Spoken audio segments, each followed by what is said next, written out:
Hola, ¿qué tal? Muy buenas noches, bienvenidos, bienvenidas a Noticias 22. Qué gusto estar de nuevo con ustedes. Esperamos que hayan disfrutado los programas especiales que les preparamos para el cierre del año. Rafa, ¿cómo estás? Huemansin, Laura Regis, ¿qué tal? Mi querida Laura, muy contento, amigos del auditorio, mi querido Hueman, de estar ya de vuelta aquí con muchos bríos arrancando este año, con mucha información y compartiendo ahorita en este reencuentro y en este recuento de lo que estuvimos leyendo, de lo que estuvimos viendo en el cine, que siempre es gratificante e enriquecedor conocer lo que sucede en el ámbito cultural en México y el mundo, mi querido Hueman. Así es, bueno, bien lo mencionas, Rafael, amigos, el tiempo de reposo o la tregua, por así decirlo, que nos da las fiestas de fin de año, no solamente es para convivir o estar con las personas a las que nos quiere, sino también nos permite frenar un poco, ver qué es lo que cerró el año, cómo lo hicimos, qué es lo que viene. Eso es importante, lo que viene leer también. muchas cosas, porque siempre terminamos leyendo cosas urgentes. Ajá. Sí, suele suceder. El fin de año nos permite leer, no lo pude hacer en la FIL, pero me lo he hecho en el fin de año, este libro. Efectivamente, yo creo que va a haber oportunidad de platicar de todo esto y de algunas noticias que han estado ocurriendo en los últimos minutos, en las últimas horas, que tienen que ver, por ejemplo, con cine. Mencionabas tú, Rafa, en cuestiones de cine. Los Globos de Oro se entregaron con muchas sorpresas, algunas, sobre todo porque se considera la antesala de los premios Oscar. Ahí estuvo Roma con 2 premios, pero no necesariamente, por cómo se fueron dando las cosas, será lo que veremos en la ceremonia de premios Oscar, porque Rapsodia Bohemia y Black Panther estaban ahí nominadas. Se lleva Rapsodia Bohemia, drama. Drama. Bueno, sí, es un drama, es una película con música, pero sorprende un poco, ¿no? Bueno, en fin. Parte de muchas cosas, eso lo tendremos en fin, como la información que vamos a compartir. Todos los detalles en un momentito más. ¿Qué más tenemos? Tenemos teatro. Cada año, una de las primeras actividades que tenemos en materia de cultura suele ser el anuncio de los amantes del teatro, el Encuentro Nacional de los Amantes de Teatro, de sus actividades. Por supuesto, 2019 no puede ser la excepción. Esto es parte de lo que tenemos el día de hoy en nuestros contenidos. Y vamos a hablar de fotografía, va a ser un viaje a Alemania para hablar de Jan Leonardo, un fotógrafo que literalmente retrata la luz. Una colaboración de la Deutsche Welle. ¿Y qué estamos viendo a nuestras espaldas, Huemansi, Rafa? Bueno, pues es una exposición que tienen que ir a ver, todavía hay algunos días. Vasily Kandinsky. Es una exposición maravillosa. Yo ya he tenido el gusto de verla en un par de ocasiones.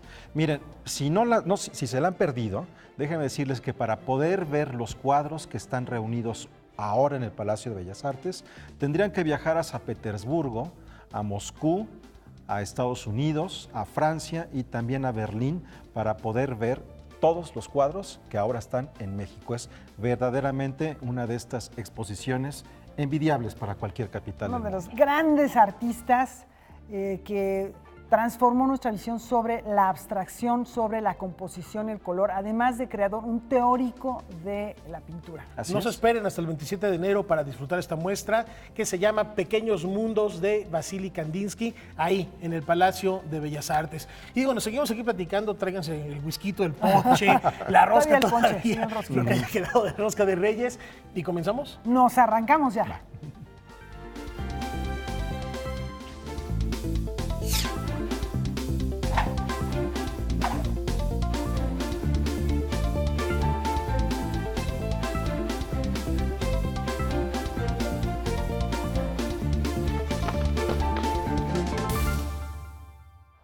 Bueno, pareciera que este tema de que los Globos de Oro son la antesala del Oscar no siempre funciona y de algo sirven, es un punto de referencia, pero no necesariamente están enmarcados dentro de las mismas, los mismos criterios que tiene el Oscar. Y por otro lado, el cine es un poco como el vino.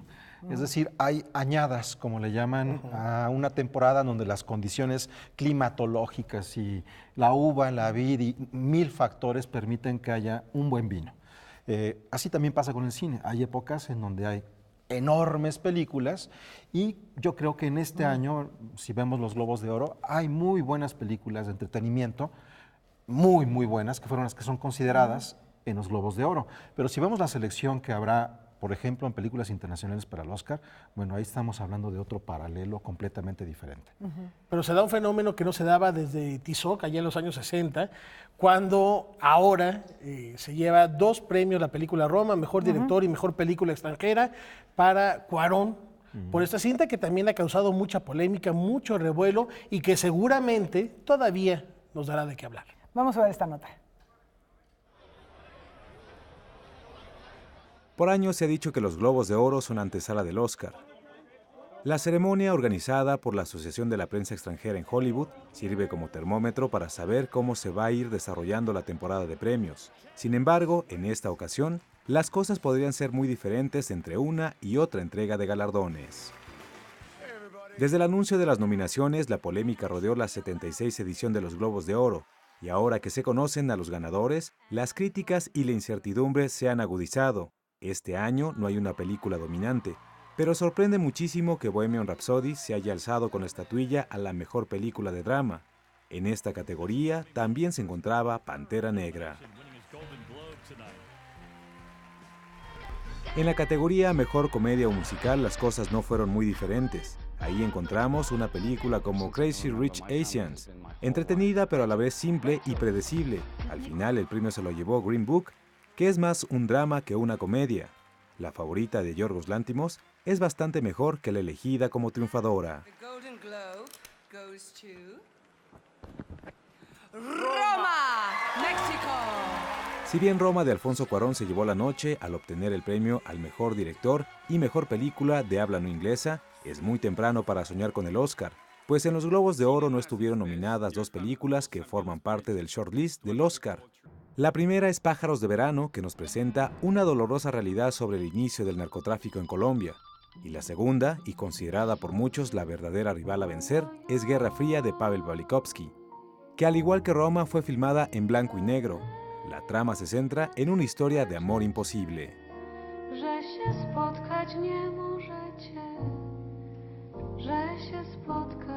Las incongruencias en los Globos de Oro se han ido acentuando en años recientes.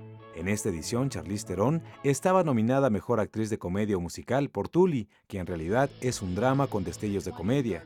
Y hace unos años, la Asociación de la Prensa Extranjera en Hollywood tuvo la puntada de nominar a Angelina Jolie por El Turista, considerada por muchos críticos como una de las peores películas del 2010. Noticias 22, Julio López. Bueno, se han dado casos en los cuales están nominadas a premios importantes como los Globos de Oro y a los Razzie, que son los premios a lo peor, al mismo tiempo. No ha pasado una vez, ha pasado en diversas ocasiones, ¿no? En Es efecto, curioso. pero aquí lo que hay que subrayar y que de verdad nos enorgullece es el trabajo de Cuarón en este reconocimiento internacional, pero también subrayar que en esta shortlist rumbo al Oscar, Guerra Fría es un peliculón y también la adaptación que se hace de los años 40 en esta cinta es memorable y también está en blanco y negro.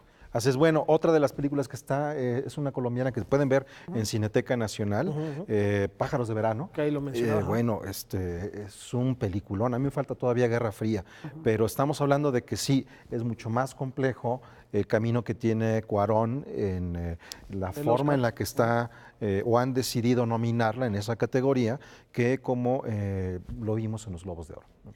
Sí, porque no olvidemos que aquí inclusive hay dos categorías a mejor película, comedia y drama, aunque no sea totalmente comedia o drama, como el caso de Green Book, y que no sean totalmente drama, como el caso de Rhapsody Bohemia, y ahí está la posibilidad de nominar a 10 en lugar de nominar nada más a 5, como es el caso de los Y Oscars. además eso de los géneros puros creo que ya es... estamos hablando de otras épocas, ¿no? Digo, Estamos hablando del siglo XXI, de los Lumière para acá, ha pasado muchas cosas. En fin, pero también tenemos teatro, bueno. Así es. La Compañía Nacional de Teatro tiene un propósito de año nuevo, que más público asista al encuentro con las artes escénicas.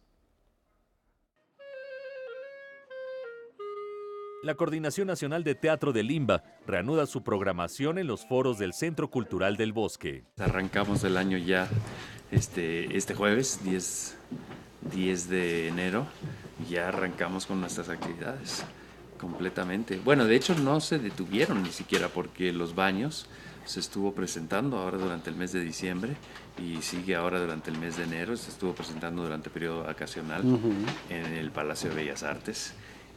Y estamos todavía hasta finales de este mes de enero, que es una obra que no se puede perder. Retornos y estrenos nutrirán la cartelera con un gran abanico escénico que aborda diversos tópicos y líneas estéticas en distintos formatos. Y aquí ya en el Centro Cultural del Bosque arrancan las actividades este jueves con Las Preciosas Ridículas de la Compañía Nacional de Teatro, que ya arrancó desde diciembre también, ahora retoma su temporada, pero pues es una temporada muy reciente, es la obra de recién estreno realmente de la Compañía Nacional de Teatro, y se van incorporando obras ya para el próximo fin de semana, a partir del 17, ya todos los teatros estarán trabajando a full con 5 estrenos de obras nuevas, más remontajes de obras infantiles. Estaremos con una programación tremenda. La coordinación abre su infraestructura al teatro producido fuera de la capital y para muy diversos públicos. Tenemos una obra bajo la dirección de Saúl Enríquez, que es una producción jalapeña y que se viene presentando acá. Creo que es muy importante para la coordinación siempre la presencia de grupos de los estados que puedan venir a presentar temporadas aquí. Tenemos espectáculos de gran formato, tenemos el estreno de 2 obras en realidad para bebés, que es un género fabuloso y que tenemos además una de las compañías más importantes a nivel mundial, que es Teatro al Vacío, y que van a presentar 2 obras, primero una temporada corta y después la otra en el Teatro El Granero, que por sus características es ideal para el trabajo con bebés. Ante el cambio de administración, la programación de la Coordinación Nacional de Teatro está garantizada para el 2019 que recién inicia. Casi toda la programación que se presenta en los teatros a cargo de la Coordinación Nacional de Teatro se programan por convocatoria pública.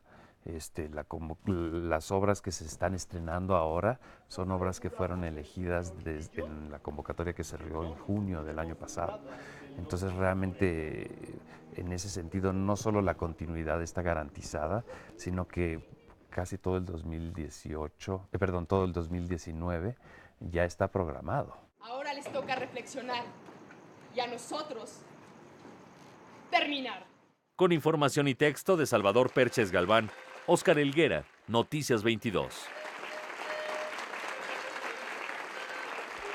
Bueno, ahí tienen ustedes, estas son las posibilidades que se vienen en actividad artística y teatral, y para quienes posiblemente estén ya con la inquietud de acercarse a alguna actividad en esto que es los primeros días del 2019, pues hay que revisar algunos lugares. Tú tenías una recomendación, ¿no, En el Rafa? Centro Cultural del Bosque, por ejemplo, está una obra que se llama Delirium, que es de entrada gratuita, es para niños, es clown, a las 12:30 del día este fin de semana. No cuesta un solo centavo. Si se van en bicicleta los jueves, les hacen un descuento. Si entregan su credencial de maestro, de estudiante, de académico, les hacen descuento. No hay pretexto para no acudir a esta oferta que tiene en general el teatro en México. Así es, bueno, hay muchas posibilidades. Está arrancando el año, pero sí hay muchas cosas. Por fortuna vivimos en una ciudad que tiene una actividad verdaderamente emocionante y digna y comparable a cualquier capital del mundo. Y ver a Molière siempre será gratificante.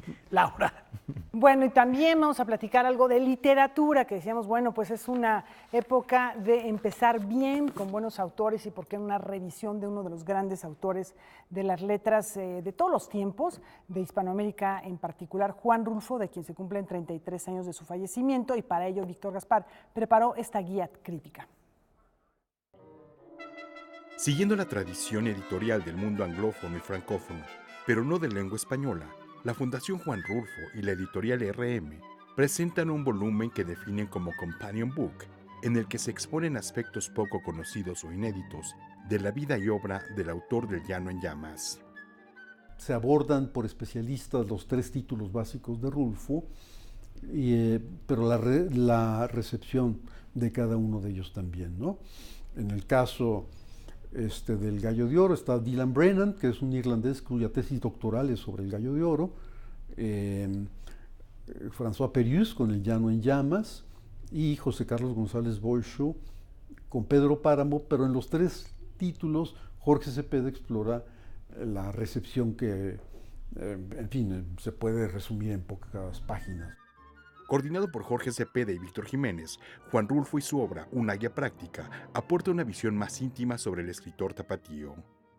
Llevo yo mucho tiempo recopilando datos más precisos y más puntuales respecto de ciertos periodos de la vida de Rulfo, hablando con la familia y desde luego que en su momento hablé con el propio Rulfo. Entonces hay, pienso, algunas aportaciones que no están en ningún otro lugar sobre hechos importantes de la vida de Rulfo y de la forma en que se va gestando su obra, tanto literaria como fotográfica. No es tan conocida la afición de Juan Rulfo por el teatro. No obstante, a decir de Víctor Jiménez, esta disciplina imprime su carácter en la obra de Rulfo. Eso es lo que también me permitió explorar. Tenía yo muchos años investigando, tratando de entender la estructura de Pedro Páramo, y finalmente, pues, una obviedad, el propio Rulfo da la pista. Yo construyo mi obra, dice, varias veces en entrevistas o en conferencias, a partir de los personajes. Si uno piensa, que es lo que yo planteo en el título mismo de esa sección, que es la más amplia del libro, los personajes como el soporte de la estructura de Pedro Páramo, encuentra un reloj suizo. Cada quien entra como en una obra de teatro, en el momento preciso, su vida es o independiente o marginal, o es protagónica, y los cruces de las vidas y de las conversaciones, las acciones de unos y otros, estructuran la novela de una forma que no puede alterársele ni una pieza. Noticias 22, Víctor Gaspar.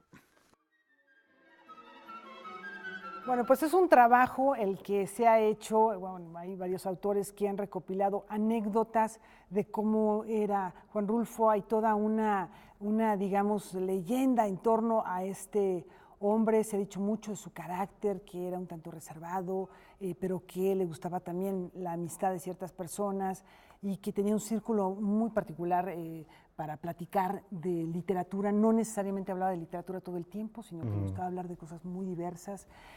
Su relación, desde luego, con los pueblos indígenas era importante. En fin, una obra y una personalidad que hay que discutirla y acercarse a ella, ¿no? Hasta con el mismo cine, no solo por el trabajo que ha hecho su hijo Juan Carlos al respecto de la obra de su padre, sino también recordemos que él es autor de El Gallo de Oro, que es este guión cinematográfico, que muchas veces pasa desapercibido cuando uno recuerda la obra. Yo bien refería a la obra, hoy exactamente se conmemora este 33º aniversario luctuoso de Juan Rulfo, y pues está El Llano en Llamas, está Pedro Páramo, pero hay muchas vertientes, muchas aristas desde las que se puede analizar el trabajo de este célebre escritor mexicano. Y da para una cantidad de anécdotas, como mencionaba Laura. Una de ellas que tiene que ver con el cine, Rafael, ese Gallo de Oro, el guión no se posee.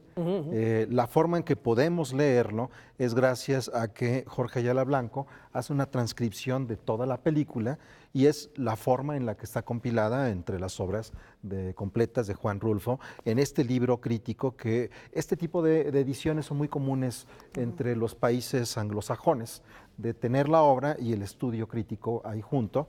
Viene a ser, por así decirlo, este tipo de rara avis en el panorama de las ediciones en México, en donde no encontramos con tanta regularidad esto, ¿no? Los estudios críticos siempre están por separado. Y a propósito de estudios críticos, hay una revista que la conocí gracias a Arturo Ripstein, dedicada a Juan Carlos Onetti, publicada en una universidad de Estados Unidos, no me acuerdo en este momento qué universidad es. Onetti, que era un gran amigo de Rulfo, con quien compartía silencios, no solían hablar, era nada más compartir silencios y whisky. Y al final tiene un apéndice dedicado a Juan Rulfo y la forma que estaba vinculado con los escritores nórdicos. En el caso de Knut Hamsun, de Noruega, y Halldór Laxness, de Islandia, a dos autores que Rulfo decía apreciar mucho su literatura. Pues ahí está la recomendación para tener esta guía crítica y conocer más, porque siempre habrá algo que decir o que contar de Juan Rulfo. Y hace ratito nos decías, vamos a San Petersburgo y a Nueva York, vamos a Comala por un buen pan a buscar los fantasmas de Juan Rulfo. Ya antes a una pausa.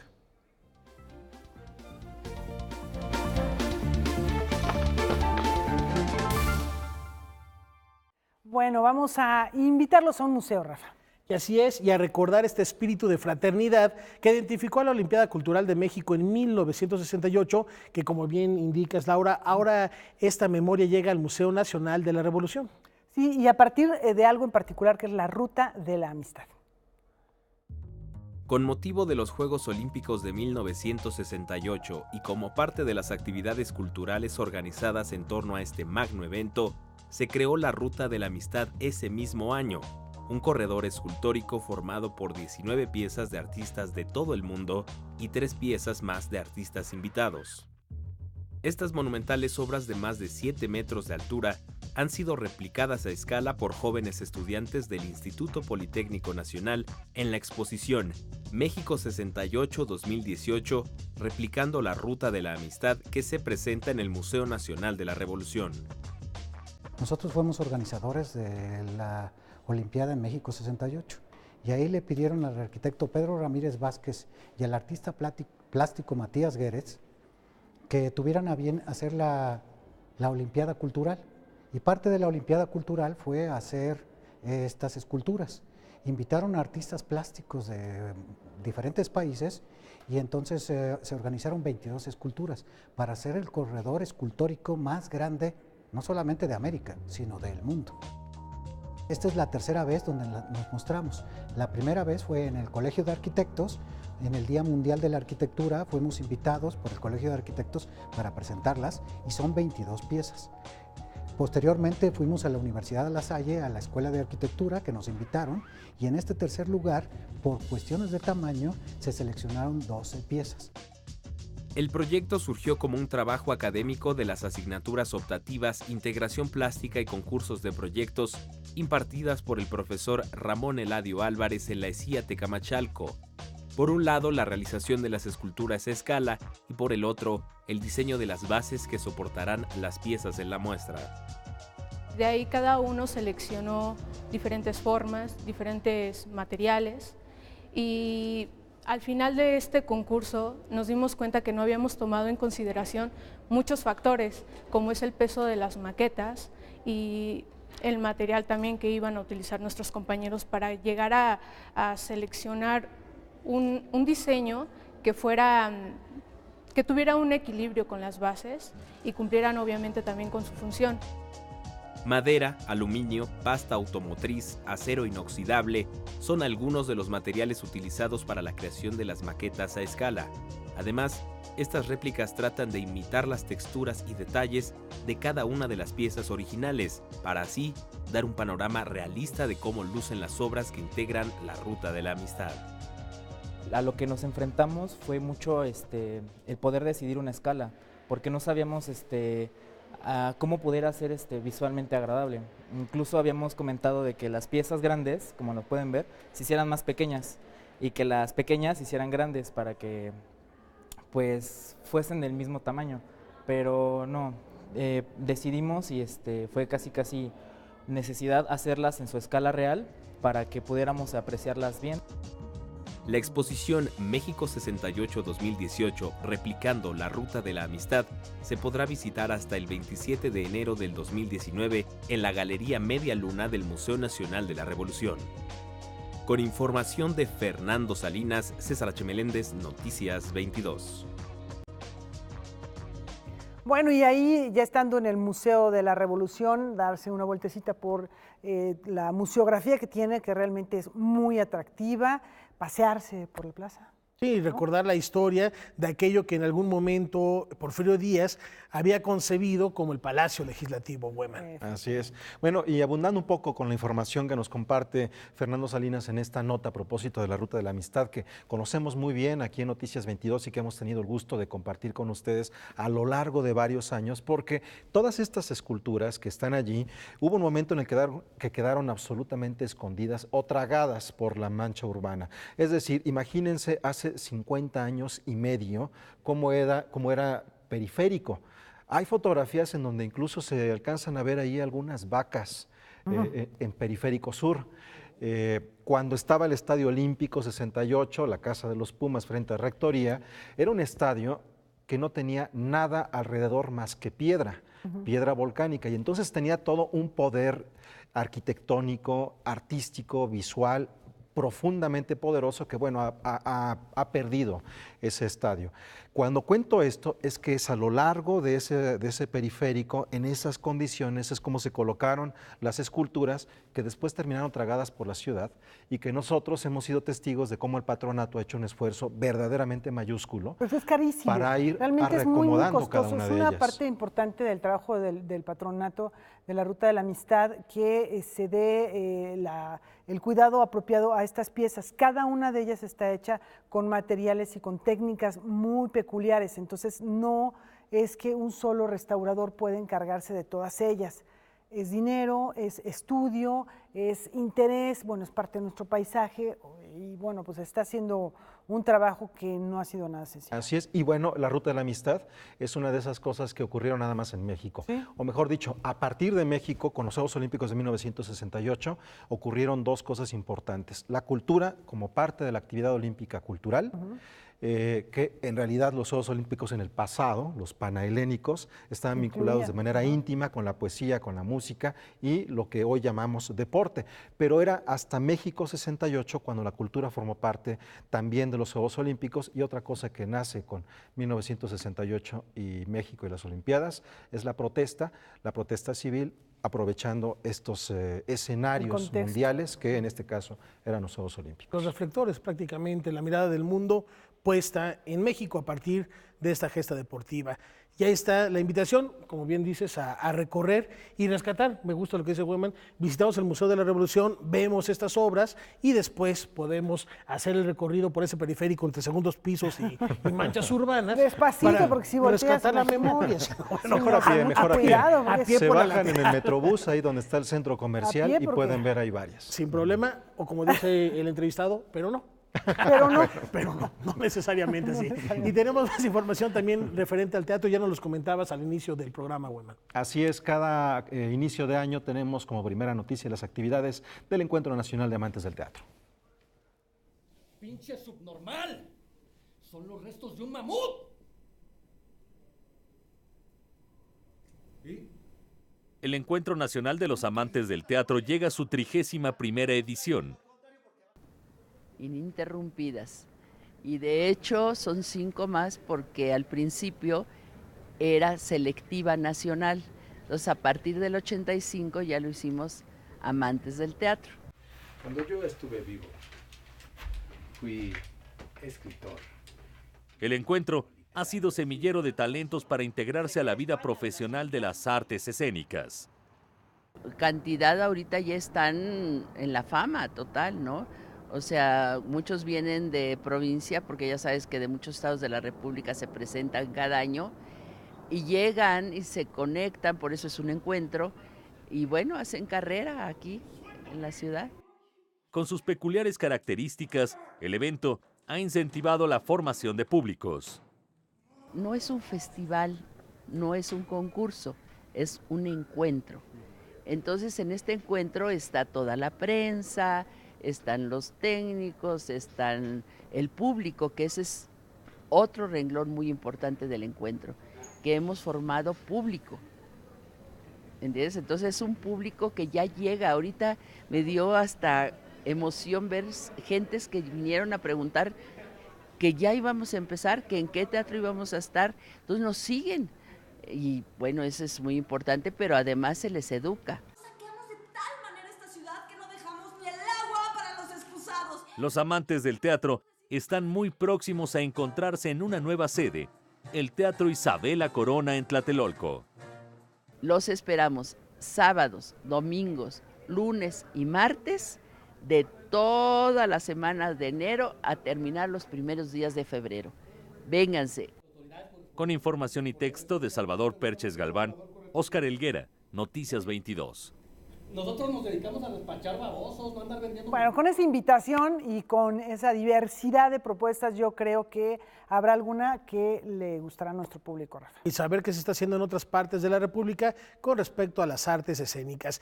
Y en otro tenor, reconocido como uno de los grandes maestros del relato corto, ahora le toca a Edgar Allan Poe no escribir la obra, sino ser protagonista. ¿Alguna vez se lo habrá imaginado? Vamos a ver de qué se trata esta obra. El Edgar Allan Poe de la década de los 20 y los 40 es mostrado en la más reciente novela de Bernardo Esquinca titulada Las increíbles aventuras del asombroso Edgar Allan Poe. Esta historia oscila entre la realidad y la ficción. La parte real es que Edgar estuvo tanto en Charlottesville, en la universidad, en la recién fundada Universidad de Virginia, que funda Thomas Jefferson, esto es en el año de 1826, dura solo un año ahí, su padrastro lo saca porque Edgar se la pasaba apostando, acumuló una gran deuda, se emborrachaba, y su padrastro, que era un intolerante, que nunca supo entender este carácter rebelde y visionario que tenía Edgar, siempre lo estuvo castrando, ¿no? Entonces lo sacó muy rápido. Y ese es uno de los planos de la novela, y tiene otro tiempo que es a finales de los 30, principios de los 40, donde Edgar Allan Poe ya está un poco más adulto y está en Nueva York. Y digamos, el tema de Charlottesville es real porque Edgar estudió ahí, pero todas las situaciones que él vive, como robarse cadáveres, como abatirse en duelo, son cosas que yo imagino que pudieron haber pasado. Edgar Allan Poe vivió en Nueva York en los años 40. Lo que hace Esquinca en este libro publicado por Editorial Almadía es crear encuentros con P.T. Barnum, el fundador del Circo Fenómeno y del Museo Moderno, quien le pide que encuentre a su hija desaparecida. Que es un Edgar pues romántico, azotado, muy vulnerable, atormentado, pero bueno, eso ya se sabe, pero para mí lo interesante era poner esto en juego en situaciones. Entonces pues, lo vemos enamorado de mujeres, recitándoles poemas, haciendo todo por ellas.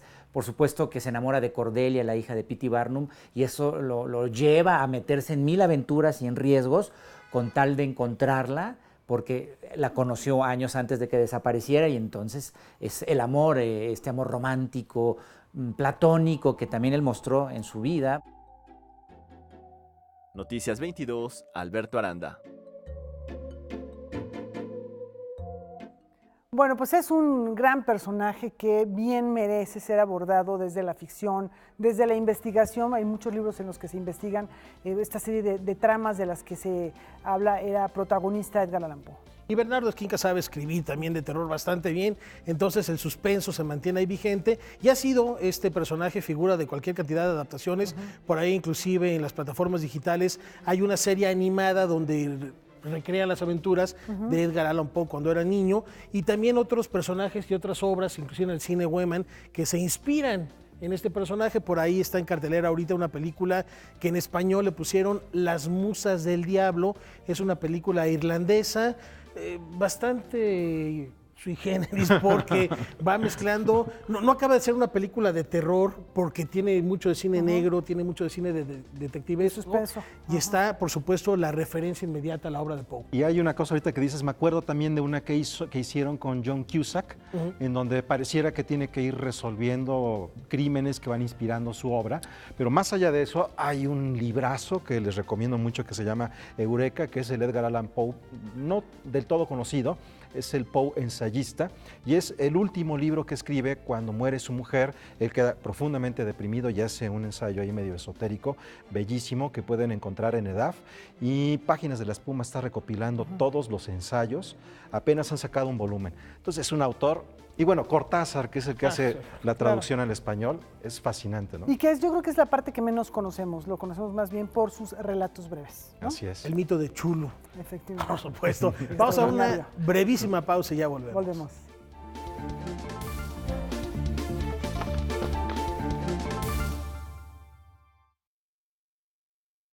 Tenemos una pequeña fe de erratas, Rafa, que hablábamos de autores oscuros con una literatura que podría llevarnos a los confines del universo humano, y hablamos de Edgar Allan Poe. Yo me fui con Lovecraft, con los mitos de Chulu, sí, y el cuervo diría, nunca más volveré a cometer una errata de esa magnitud, una disculpa. Pero Lovecraft tenía también lo suyo. Efectivamente. Tenía su toque gótico. Pero de Poe podremos recordar, el más conocido es el cuervo, pero está El Gato Negro, El corazón la de la caída de la casa Tor. Usher, El corazón de la Tor, el escarabajo, ¿no? The Bog, que se traduce en español, el escarabajo, en fin, no, relatos que ya hasta me está dando miedo. Me tenía que resbalar. No, y a propósito de Lovecraft, él lo que hace es ese horror horror cósmico se le llama. Horror cósmico, digamos, exactamente, ¿no? Es el horror Que cósmico. podría ser, estamos tremendamente solos y consternados aquí en el planeta Tierra. Es que la creación de una cosmogonía. Así es. ¿no? Bueno. Bueno, continuamos con literatura, pero en nuestros territorios nacionales. Efectivamente. Bueno, pues esto es algo que va entre la crónica, el diario, el ensayo. Es una propuesta de Karen Villeda. Que con su pluma recorre la historia y geografía de una parte de Europa. Vicegrado surge a partir de un viaje que yo hice en 2011 a la región de Europa del Este, donde visité varios países y entre estos países se encuentra Hungría, Polonia y República Checa.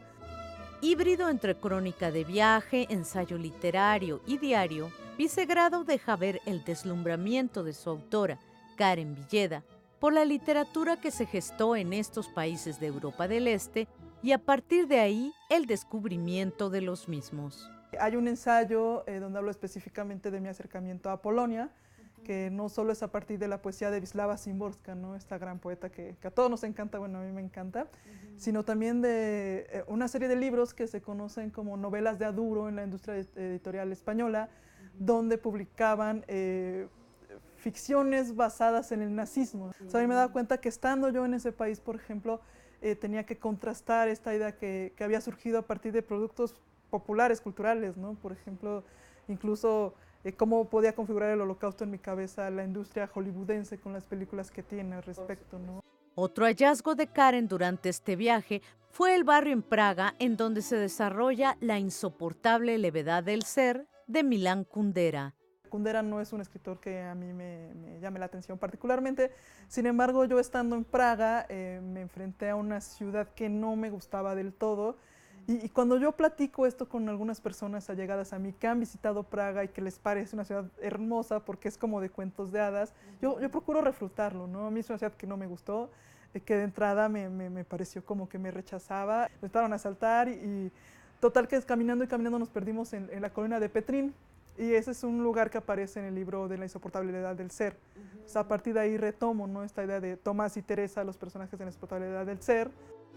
La edición de Vicegrado de Almadía contiene reproducciones a blanco y negro de las fotografías que Karen Villeda tomó durante su viaje. Noticias 22, Irma Gallo. Bueno, pues no le gustó Praga. No le gustó Praga. Una recomendación, más allá de que si les gusta Praga o no, es maravilloso recorrer el barrio judío de Franz Kafka. Allí en Praga es impresionante tratar de reencontrarse con todos esos lugares que le tocó vivir a Kafka, pero que murió, por así decirlo, afortunadamente antes de la Segunda Guerra Mundial, dado que su familia, sus hermanas, sí fueron llevadas a diferentes guetos. Ya no le tocó a Kafka. Y una cosa interesante, hablando de Praga y de Kafka, en los diarios de Kafka, en las primeras páginas, hay una nota en donde escribe que conoció a un personaje que por todas las características parece que es el retrato de Adolfo Hitler. Bueno, pues habría que ver, y Rafa nos recomendaba también volver a James Joyce.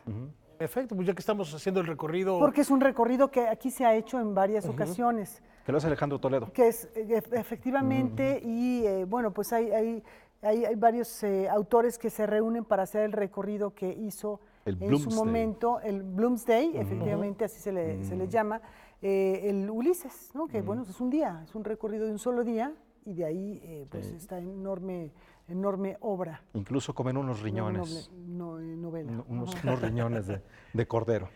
Ahí está la invitación, ya sea la República Checa, siempre habrá algún pretexto, algún autor al cual... Salvador Elizondo, que me parece que fue quien inició estos recorridos. Al cual seguir las huellas. Y ya que proponen recorrer el mundo, ¿qué les parece si ahora les mostramos las imágenes del artista alemán Jan Leonardo, un especialista en fotografiar la luz en movimiento en lugares insólitos? Y para platicarnos al respecto, como todas las semanas y este año también es un honor recibir en este espacio a María Luz Moraleda del canal Deutsche Welle, quien nos trae los detalles de este singular fotógrafo. María Luz. Buenas noches, ¿qué tal amigos de Canal 22? Un gusto saludarles. Jan Leonardo es un artista alemán capaz de retratar el recorrido de la luz en una imagen. Con ayuda de pirotecnia, lámparas LED y sobre todo una fotografía de larga exposición, este artista crea auténticas performances ante la cámara. Para ello, Jan Leonardo suele elegir los espacios que sacan el máximo potencial a la luz en movimiento, como lugares abandonados, paisajes insólitos o edificios de lo más futurista. Oye, María Luz, hoy en día con la fotografía digital es fácil pensar que estas imágenes fueron creadas con algún software especial, con algún programa de computadora. ¿Cómo funciona de manera particular el trabajo de este artista de la lente para crear estas imágenes? Así es, pero es justo todo lo contrario. Parece que hubiesen sido creadas con un software como Photoshop, pero no. Hay que destacar que aunque de verdad parezca increíble, esas fotografías no tienen postproducción ni efectos especiales. La técnica usada se llama Light Art Performance Photography. Con ella los movimientos deben ser estudiados y coordinados antes para poder conseguir el dibujo de la luz que se desea retratar en el momento. El propio artista dice que está obsesionado con la simetría y eso, que la gran dificultad reside también en que no se puede ver qué se está fotografiando hasta el final. De esta forma consigue inmortalizar no solo un momento de la noche, sino el paso del tiempo por la propia fotografía. Bueno, es fascinante, María Luz, una propuesta, como bien refieres, coreográfica que tiene que ver con suspender el movimiento. A ustedes nos vemos gracias. la semana que viene con más temas culturales europeos desde el canal internacional DW Deutsche Welle. Claro que sí, mi querida María Luz. Ojalá sea antes de la próxima semana, porque seguro hay mucho más en el tintero que platicar contigo, así que estaremos al pendiente. ¿Cómo ven, Laura Hueman? No, precioso. Precioso. La luz, el juego de la luz. Y hay unas cosas interesantes cuando estamos viendo estas producciones en Alemania, en donde verdaderamente los artistas no hacen consideraciones de presupuesto, parece. Porque cuando uno ve la producción, es como si estuviéramos frente al rodaje de una escena. Sí, literalmente ante un circo del sol para tomar una fotografía. Así es. El pintar, el crear plástica con imágenes, como se ha hecho, como se hace en un festival que se realiza en Quebec, como se hace en la ciudad de Lyon, en Francia, que son, maravilloso, que son realmente espectaculares. Y en México, ahí la llevamos también con algunas con propuestas. Que yo creo que cuando nos liberemos, como dices, de los presupuestos, pues... Oye, Hueman, y nos estamos platicando antes de entrar al aire, y con envidia lo digo, de un conciertazo de jazz al que fuiste, y esto está un poco vinculado también con lo que les vamos a presentar a continuación. Así es, déjenme comentarles, de hecho estoy haciendo ahí los contactos para hacer una cobertura y poder compartirlo con ustedes a través de la sección Casa Tomada que tenemos en Noticias 22, en Noticias 22 Digital, porque hay una casa en la Colonia del Valle en donde este pasado fin de semana tocó nada más y nada menos que nuestro queridísimo pianista mexicano, se me escapó ahorita el nombre, bueno, ahorita lo recuerdo. No, me están diciendo acá que es Héctor Infanzón, no es él. No. Ahorita me acuerdo, es de nuestros grandes pianistas, ahorita me acuerdo él. Pero la idea fue vincularlo con otros músicos, entre ellos un italiano, que es el nuevo baterista de Wynton Marsalis, que trajo a un amigo suyo de Nueva York, trompetista, y esto fue de una forma verdaderamente espontánea, y se dio un concierto maravilloso en una casa con tal vez unas 60 personas que tienen otras actividades culturales que ya después compartiremos aquí en Noticias 22 y que estarán trabajando de esta manera. A mí me pareció verdaderamente maravilloso y fue todo un descubrimiento.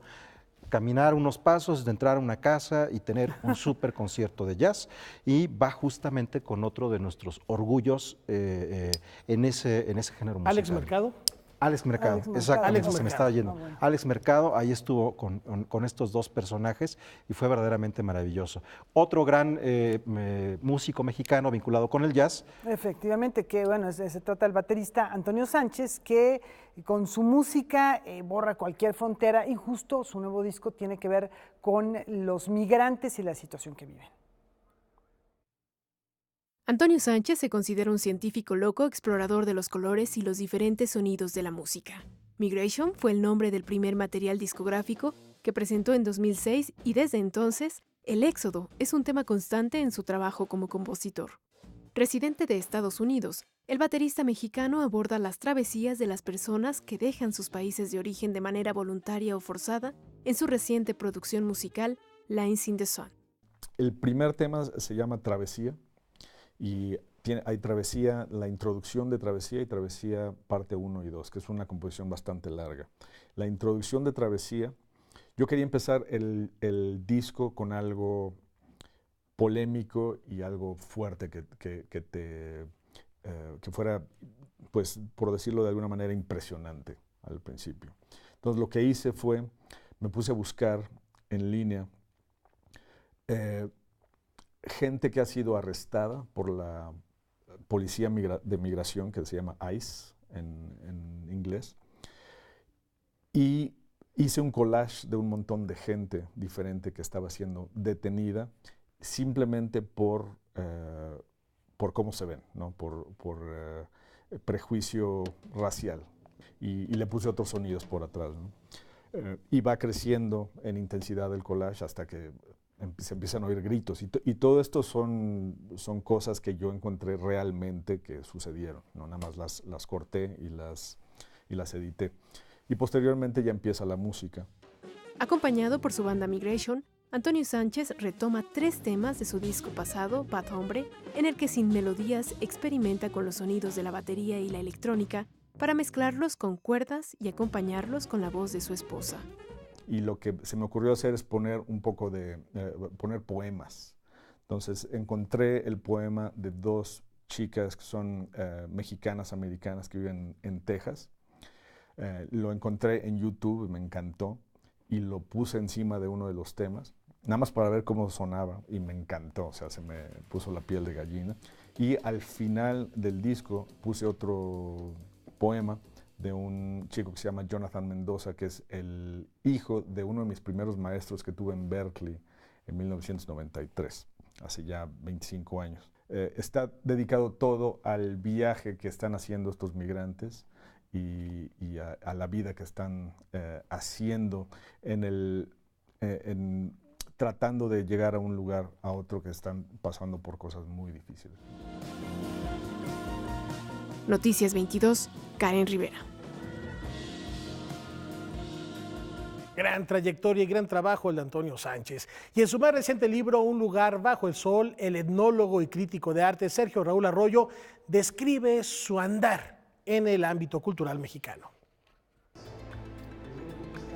Sergio Raúl Arroyo nos propone en la colección de ensayos Un lugar bajo el sol una conexión entre los fragmentos de un archipiélago cultural en el que el arte, los museos y el espacio público enfrentan al individuo con los fenómenos colectivos de la modernidad.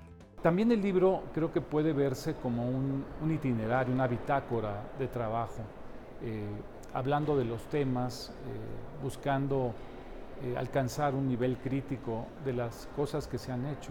Es decir, también hay un cierto sentido de la autocrítica, y lo que se hace es exponer esto, dejarlo abierto. Cuando ya está en un libro, pues queda en manos también de los lectores y se puede ver como esta especie de mapa, de una suerte de cartografía que responde a varios puntos, a varias estaciones y a varios itinerarios por los que ha pasado el trabajo de una persona que ha estado interesada de manera muy seria por la cultura mexicana.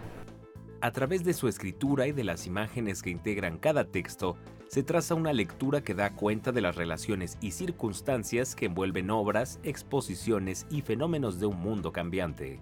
El arte tiene una inmanencia política que lo que hace es de alguna manera replicar, criticar y poner una serie de dudas sobre el estado del arte hoy día en nuestro país. He seguido estas obras como parte de un trabajo de mucho tiempo, y lo que hace Un lugar en el sol, el libro del que estamos hablando, es justamente mostrar cómo estos vasos comunicantes son sistemáticos en el trabajo que yo he hecho.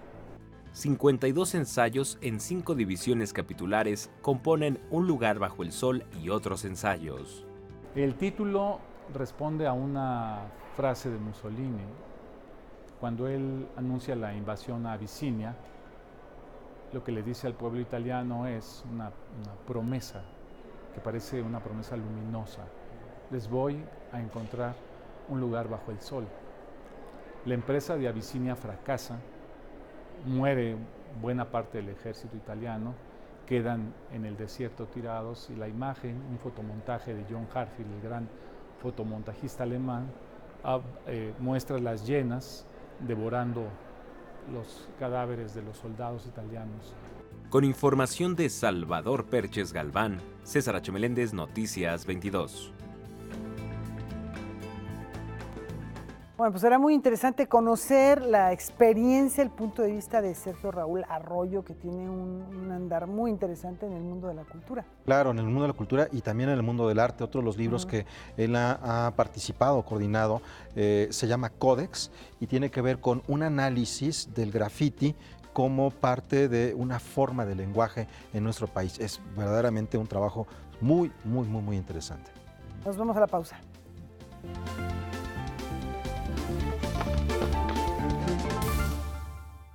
Ahora los invitamos a conocer la obra de Alejandra Gámez, ilustradora y narradora de imaginación desbordada, que ha inventado un mundo fantástico más allá de las ciudades. Lina es una joven que emprenderá un viaje hacia lo desconocido, hacia el crecimiento. Ella pasará por diferentes mundos habitados por ajolotes, seres inmortales en ciudades hechas de música o por laberintos, todo en una atmósfera de melancolía. Así es el mundo que nos presenta Alejandra Gámez en su libro Más allá de las ciudades. Es como esta reflexión siempre sobre lo humano y sobre las emociones y sobre las cosas que nos dañan o las cosas que nos dan miedo o las cosas que a lo mejor estamos buscando y no sabemos. Entonces creo que mucho de lo que hay en el viaje de Más allá de las ciudades es justo esa reflexión de estos personajes que están buscando cosas, o sea, como de lo humano.